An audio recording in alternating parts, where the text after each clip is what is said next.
Hello,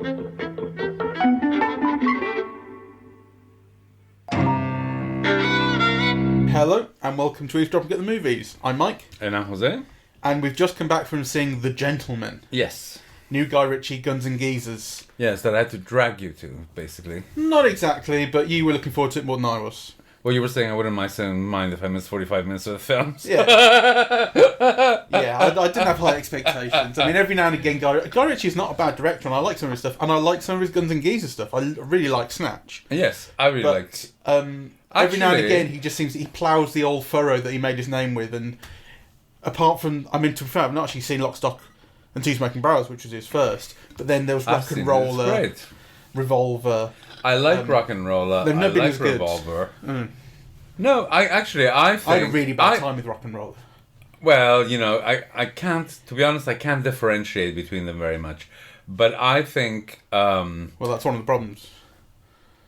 Well, no, that could also be a strength because I've enjoyed all of them, So I think he's a great stylist. I think people criticize him because his films are trifles and they're not seen to be serious and they're not seen to be about very much. He's got a very, very distinctive style that some people find very annoying, but I don't. I like it. I think he's exciting and funny. I always have a good time in his films, even the bad ones, which I would argue this one is. It's still very enjoyable. I mean, I still had a good time. I ended up having a good time. Yeah.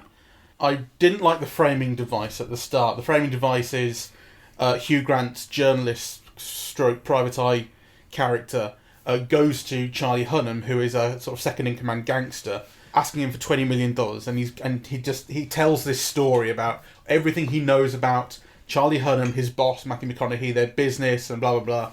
He's worked this all out, he's followed them, and he wants to shake them down for £20 million to basically keep the story private, keep it secret. And a lot of that, eventually that's going to come to something, right? That's going to develop eventually, that's going to become part of the main plot.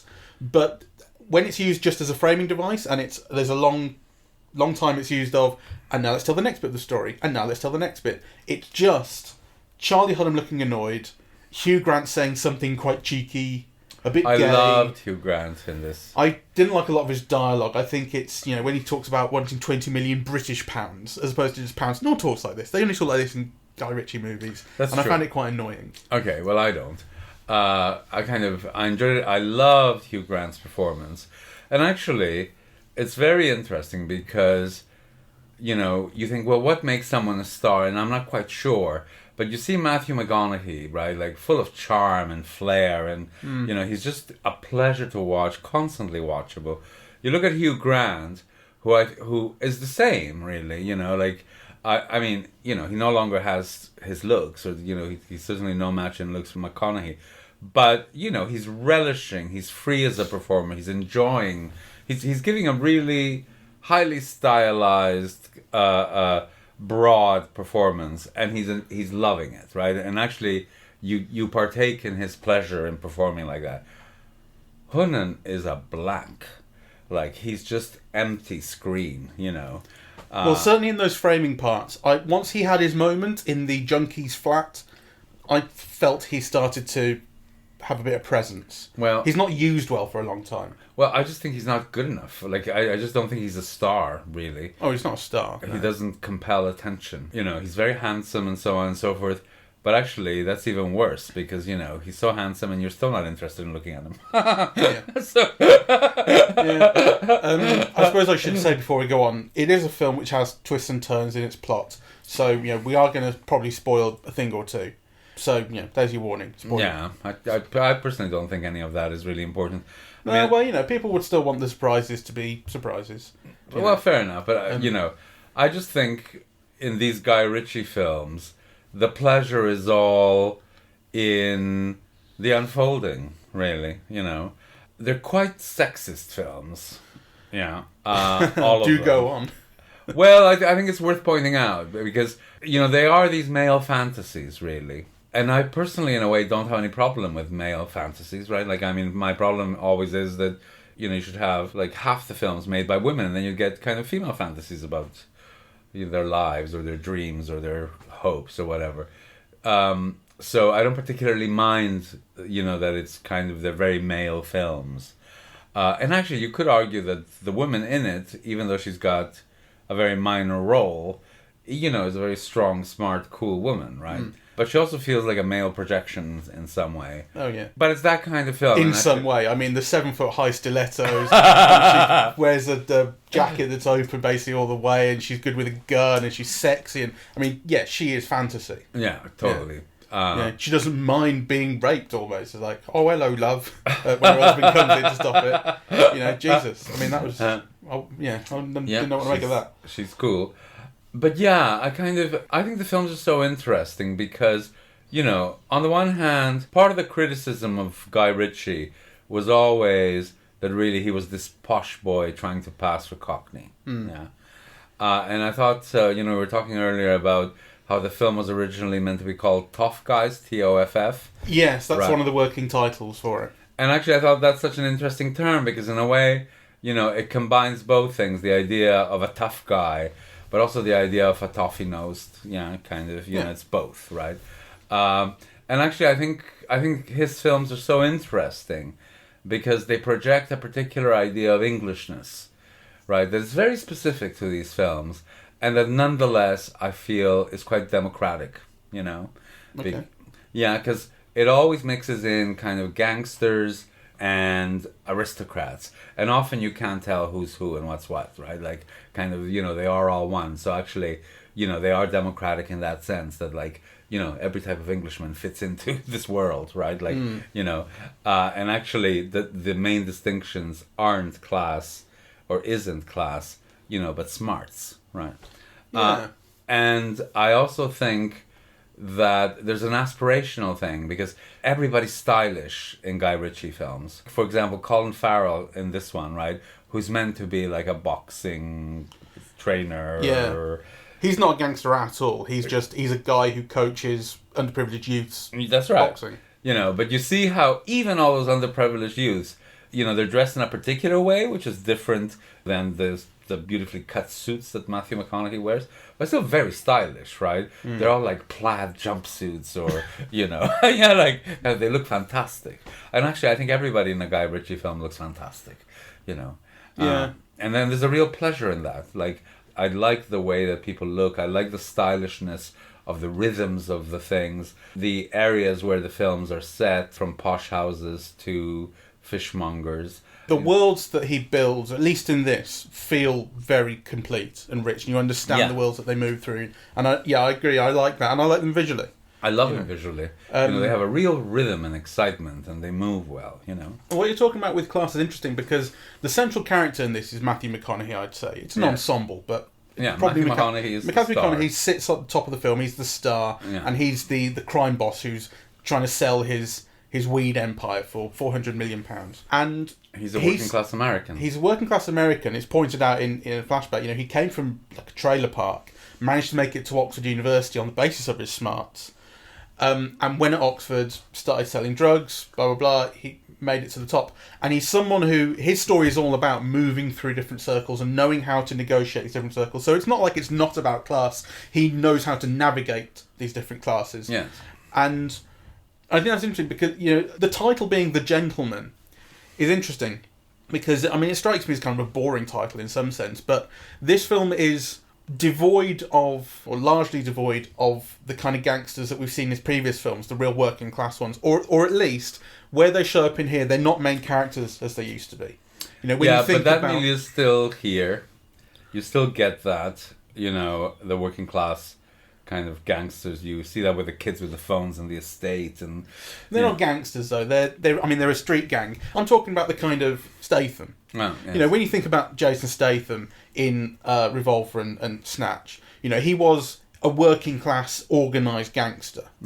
These aren't people you see here. This is kind of high level organised crime you're seeing here, and there is a negotiation with the upper class and with the kind of style. So like I don't think you'd say any important character here is anything lower than middle class. Well, but I would, because it's clear that McConaughey isn't, right? I mean, he's a trailer park guy. The Hugh Grant character, is clearly like a working class journalist,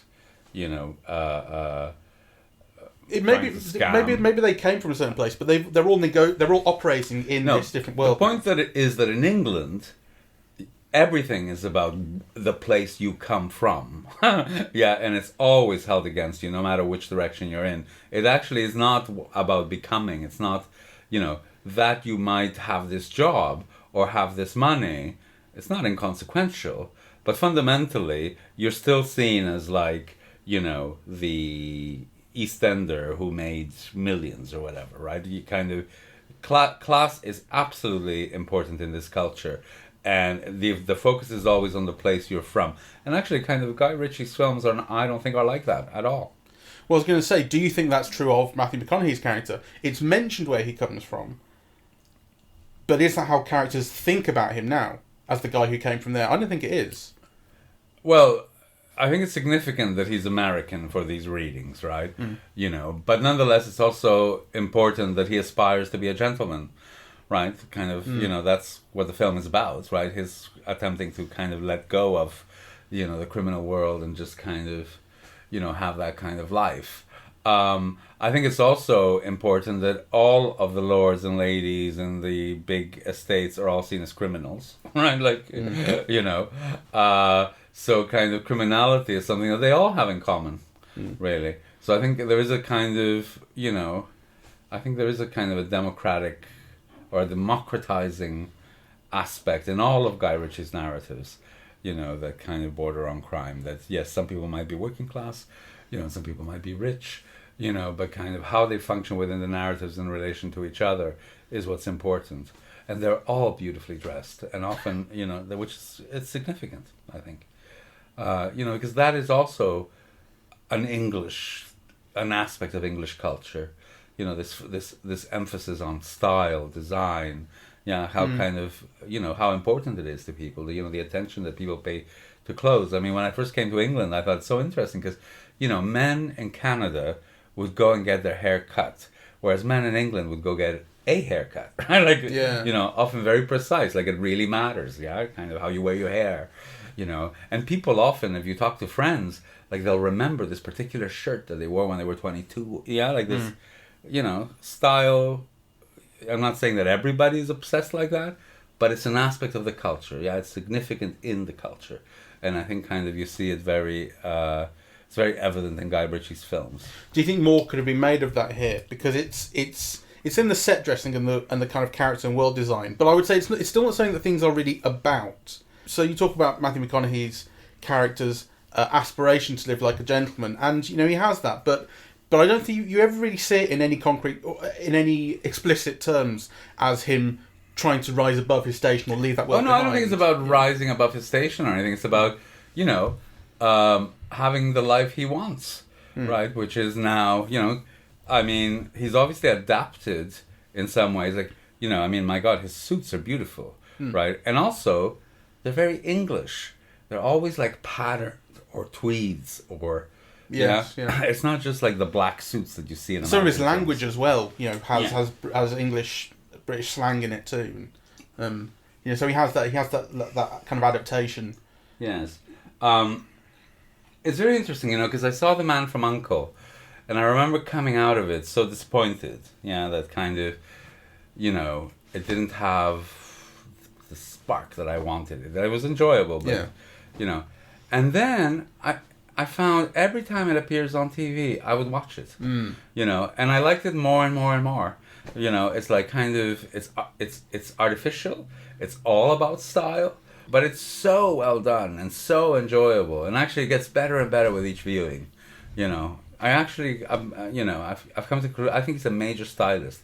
His films are absolutely distinctive, absolutely enjoyable. They're really stylish, and I think, it's this thing, well, what are they about, right? Like, well, they're about male fantasies in a way, right? And there might be all kinds of problems with that, right? But I get a great pleasure out of watching them. It kind of occurred to me the whole way through that, and this occurred to me both while I was having a bad time and while I was having a good time, that, we sometimes think about films with specific audiences and how, well, maybe we're not seeing what the people it's aimed at are seeing. That's interesting, yes. And there are definitely people for whom this kind of cinema is the only cinema they watch, and and they think this is great filmmaking. Taxi drivers in London. Again, and there was definitely a huge part of this audience that was really responding to this to everything in it. Again, this is why it's such a pleasure to actually go to the cinema, because actually, I think what you're describing, that these films might not be aimed at us, but actually, I think being at the cinema with people who it is aimed at and who are responding the way that they did helps you understand the films better. And I think this was a specific instance. It was actually quite a crowded cinema. Yeah, really crowded. And people were very, very, very responsive to everything. First day of release, isn't it? It's New Year's Day today, and it was a 6:20 screening. So it got the audience in. It got the audience in, and it was so clever. I mean, all of that thing about we're talking about old-fashioned analog, right? And then kind of you get the images.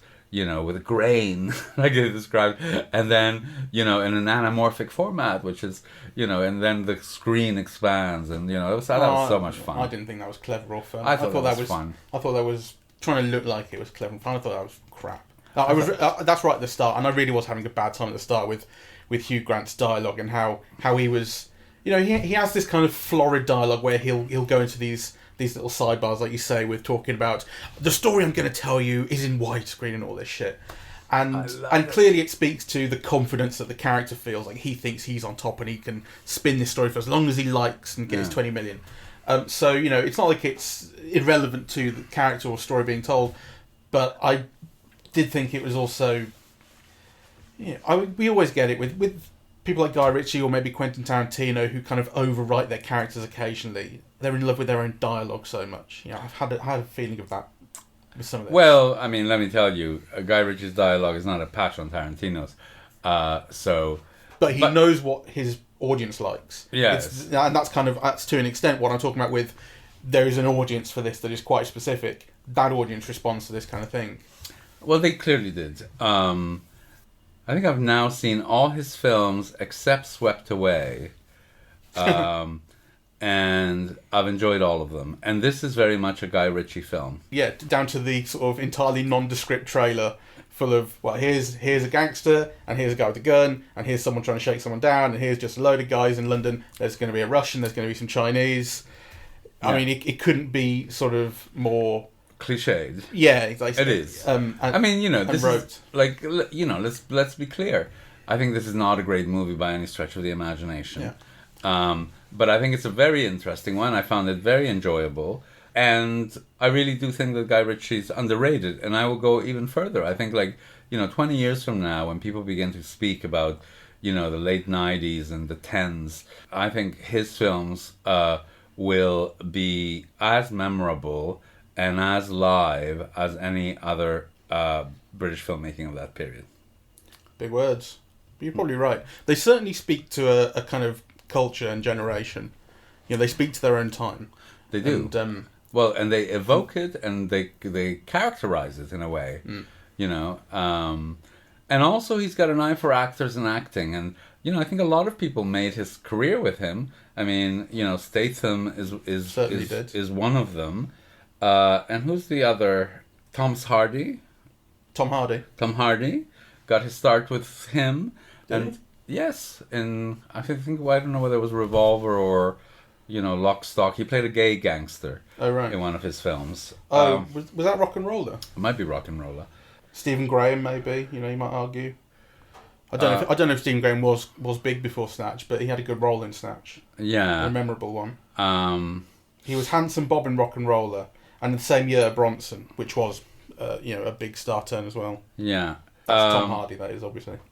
I remember when Vinnie Jones was big, that was from Lock, Stock. Well, that's what turned Vinnie Jones into an actor. Yeah. And I loved Jason Fleming, and I don't like Gerald Butler, but Gerard Butler, but that was Rock and Roll, and then he did the Sherlock Holmes films, which actually I don't think much of. Oh, they're quite good fun, I think. They've definitely got that sense of style that you look for in his work. Yeah. But you're right, he has got an eye for actors and an ability to work with them, and he's good at casting. Yes. Puts people in all the right roles in this. Yes. And he clearly takes pleasure in actors. You know, I mean, to give the type of leeway that he gave Brad Pitt in Snatch or Hugh Grant here, it's just that was very good, really.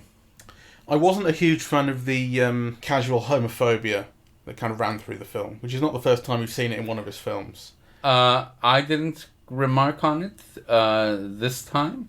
I mean, I thought that was just kind of part of Hugh Grant's character, really. Yeah, this occurs to me. You sometimes will say about these characters, well, the reason that they said a homophobic thing, which actually is not his character. I can't remember who it was, but there was someone who made the odd homophobic comment, and you go, well, it's because the character's a bad person, but that's not really what we're being asked to respond to. We're being asked to respond to a comically homophobic comment that a character makes, you know. I must say, or for instance, the bit where the one character in the ring, it's a minor moment, calls a black character a black cunt, and they're sort of mates, and he says, "Get in the ring, you black cunt." And then they have this little question about, "Did you just call me a black cunt?" Yes. And he says, "Well, yes, you're black and you're a cunt," and it's very funny. But it's like, actually, some people do think that that like it's okay to call someone a black cunt because you're not being racist. It's like because you're black. Well, no, that is still racist. Some people do think like that, and I wasn't a huge fan of that. I think I don't know. I don't like that. And with the Hugh Grant character, who, you know, it's never actually stated whether he's gay or not. But he's it's shown. Yeah, so but clear. The thing was, what occurred as a possibility to me is that he's someone who's just very devilishly playful and likes making comments of that nature. No. I think, I think, you know, no, it probably is that he's just gay. I'll wank in your handkerchief. Yeah, but I mean, I've said that, and I'm pretty sure I'm not gay. You know, the putting the hand on the thigh and all. I do that to Matt all the time. Well, you know, shit, maybe I'm gay. No, you know what I mean though. Like, it could be someone who's no. You get the sense. You clearly get the sense that Hugh Grant is gay in this. But the thing is, then, if that is who he is, why make him so predatory? You know, well, why make that into his defining characteristic, really? Well, I know. I think his defining characteristic is, you know, he's a greedy blackmailer, you know, out for a buck, you know. So, yeah, and I don't mind. Yeah, I don't really see the purpose in that character trait, because that's all it's really inviting us to do is laugh at the. Yeah, I didn't like it. Okay, well, I didn't mind it. So no, fair enough. Well, no, you liked it. You responded quite a lot to the film. Yeah. So did I. I laughed quite a bit. I mean, like I say, I did end up enjoying it. You know, I had a bad time for the start because I thought, this is just the same old fucking shit that we see all the time with Guy Ritchie. His characters aren't very interesting. Despite an interesting kind of performance here and there, I think McConaughey really captures the McConaughey was wonderful. Screen.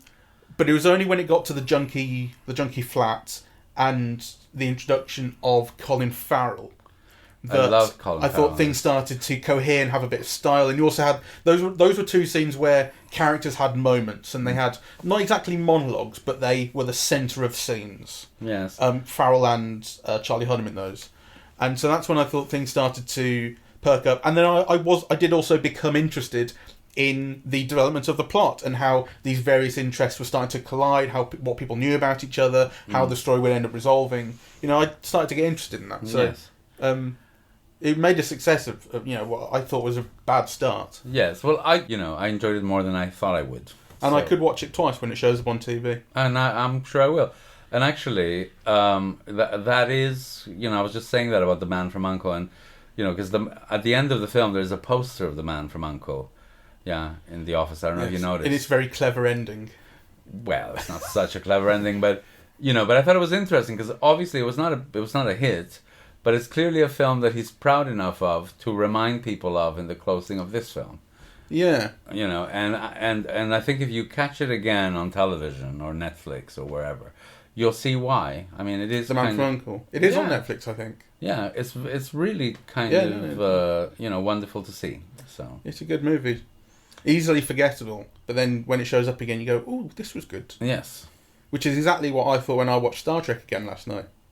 I thought, why did I not watch this since 2009? It's brilliant. Well, you know, which has got nothing to do with Guy Ritchie, but it's just one of those things. Yes. God, I forgot this was good. Yes. You know. So this was all right. Okay. It's not his best, but I also don't think it's his worst. I mean, his worst. Well, I haven't seen Swept Away, but I had such a horrible time with Rock and Roller, and Revolver's just on another planet of Well, weird hubris. yeah, I think the only one that I didn't like that much was the Gerard Butler one. Which one was that? I can't get them. I can't separate them really. It's Not King Arthur, surely.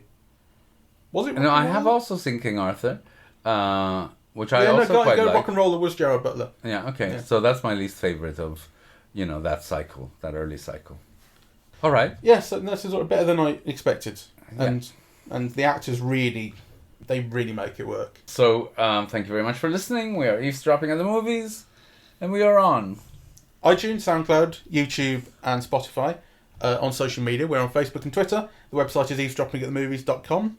And leave us a rating or a comment or something like that. Apparently that helps. I never remembered to say that, but there you go. Well, that's very good. All right. See you later. Bye bye.